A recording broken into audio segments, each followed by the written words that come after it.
महर्षि रमर से एक दिन एक प्रश्नकर्ता ने यह प्रश्न किया, महर्षि, ज्ञान दृष्टि क्या है? इस पर महर्षि रमर कहते हैं, मौन रहना ज्ञान दृष्टि है। मौन रहने का अर्थ मन को आत्म स्वरूप में लीन करना है। यह अवस्था ही ज्ञान दृष्टि कहलाती है। दूसरों के विचार पढ़ना या जानना, भूत, भविष्य एवं वर्तमान का त्रिकाल ज्ञान, दूर देशों की घटनाओं को जानना, इन सब को कभी ज्ञान दृष्टि नहीं कहा जा सकता है। जैसा कि हम आज अपने जीवन में ज्ञान दृष्टि का अर्थ लेते हैं कि जिस व्यक्ति के अंदर किताबी ज्ञान बहुत अधिक हो, उसी की दृष्टि ज्ञान दृष्टि हो सकती है।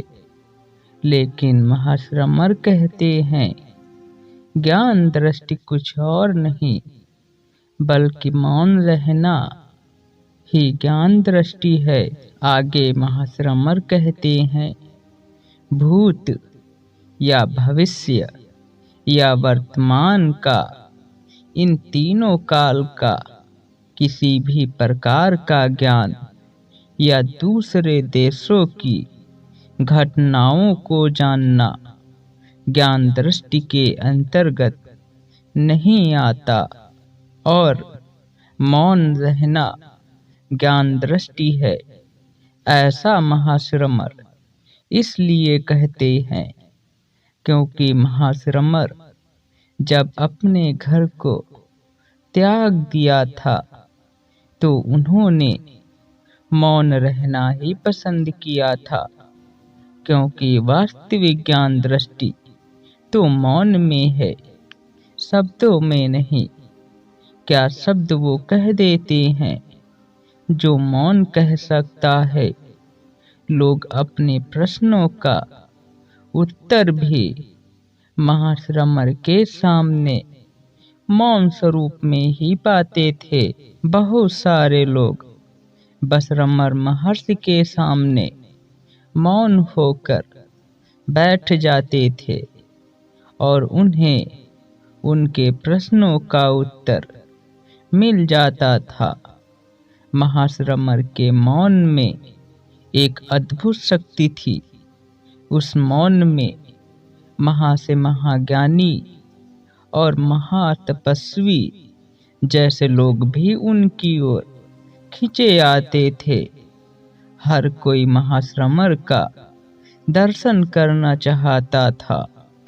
ये सारी ताकत मौन की ही है, जो व्यक्ति के अंतर्गत उसके आत्म स्वरूप का अनुभव कराने में बहुत कारगर सिद्ध होता है।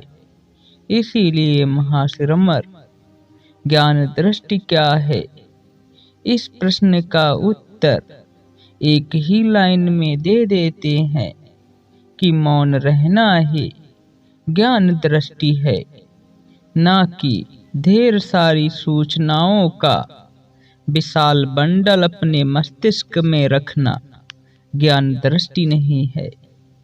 फिर आगे वह प्रश्नकर्ता पूछता है, महर्षि, वैराग्य तथा ज्ञान के बीच क्या संबंध है? इस पर महर्षि रमर कहते हैं, वैराग्य स्वयं ही ज्ञान है। वैराग्य एवं ज्ञान अलग अलग नहीं हैं, वस्तुतः दोनों एक ही हैं। मन को किसी वस्तु की ओर जाने से रोकना वैराग्य है। ज्ञान का अर्थ है आत्मा के अतिरिक्त किसी अन्य वस्तु का प्रकट न होना। दूसरे शब्दों में, आत्मा के अतिरिक्त किसी अन्य वस्तु में प्रवृत्त न होना ही वैराग्य है। स्वरूप का कभी भी परित्याग न करना ज्ञान है। महर्षि रमण ने यह बात कही कि हमारा वैराग्य वह वैराग्य नहीं कहलाता है जो पुराने समय से चला आ रहा है कि अपने घर बार को त्याग दो और किसी स्थान में सन्यासी की भांति रहना प्रारंभ कर दो। ऐसा वैराग्य का अर्थ महर्षि रमण कभी नहीं लेते थे, बल्कि वो तो कहते थे कि वैराग्य ही ज्ञान है और ज्ञान ही वैराग्य है। ज्ञान का मतलब जब कोई व्यक्ति अपनी आत्मा में ही हर पल निवास करता है, वह कभी भी अपने स्वरूप का परित्याग नहीं करता। यही ज्ञान है महर्षि रमण के शब्दों में। फिर आगे वह प्रश्नकर्ता पूछता है, महर्षि, अन्वेषण एवं ध्यान में क्या भेद है? क्योंकि महर्षि रमण अक्सर अपने प्रश्नों में अन्वेषण और ध्यान शब्द का उपयोग किया करते थे। इसलिए उस प्रश्नकर्ता ने यह प्रश्न कर लिया कि महर्षि, अन्वेषण एवं ध्यान में क्या भेद है? इस पर महर्षि रमण कहते हैं, मन को आत्मा में स्थित करना अन्वेषण है। हमारा आत्मा ही ब्रह्म एवं सच्चिदानंद है का निरंतर भाव ध्यान है। अर्थात जब मन आत्मा में स्थिर कर दें हम, तो यह क्रिया अन्वेषण है। और जब आत्मा का भाव यह बन जाए कि मैं ही ब्रह्म हूँ, मैं ही सच्चिदानंद हूँ, ऐसा लगातार का भाव ध्यान है। ध्यान का अर्थ वैसा नहीं लेते थे महर्षि रमण जैसा हम अपने जीवन में लेते हैं कि किसी स्थान पर आंख मूंद कर बैठ जाना ध्यान है। बल्कि महर्षि रमण कहते थे कि तुम बस अपनी आत्मा में यह निरंतर भाव रखते हो। अर्थात कोई व्यक्ति अपने हृदय में यह निरंतर भाव रखता है कि वह ब्रह्म है, वह सच्चिदानंद है। ऐसा निरंतर भाव ही ध्यान है। फिर आगे वह प्रश्न करता महर्षि रमण से प्रश्न करता है, महर्षि, मुक्ति क्या है? इस पर महर्षि रमण कहते हैं, बंधन में पड़े अहम का अन्वेषण करना तथा बंधन से मुक्त अपने यथार्थ स्वरूप को जानना मुक्ति है।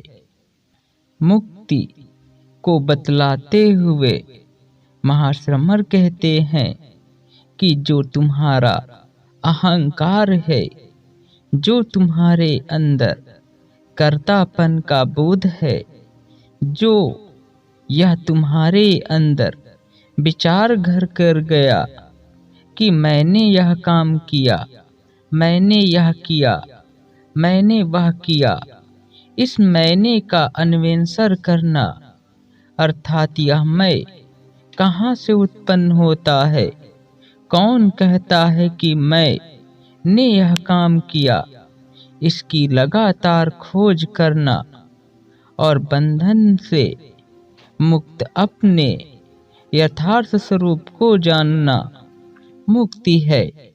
अर्थात जब तक आत्मा ही अपने आप को यह कहेगी कि मैंने यह काम किया, मैंने वह काम किया, तो इससे बंधन निर्मित होता है और अहम भी निर्मित होता है। अहम ही बंधन को निर्मित करता है। यदि अहम नष्ट हो जाए तो बंधन भी नष्ट हो जाता है और इस प्रकार से हमारा शुद्ध स्वरूप, आत्म स्वरूप सामने प्रकट होता है और इस आत्म स्वरूप, यथार्थ स्वरूप को जान लेना ही मुक्ति है।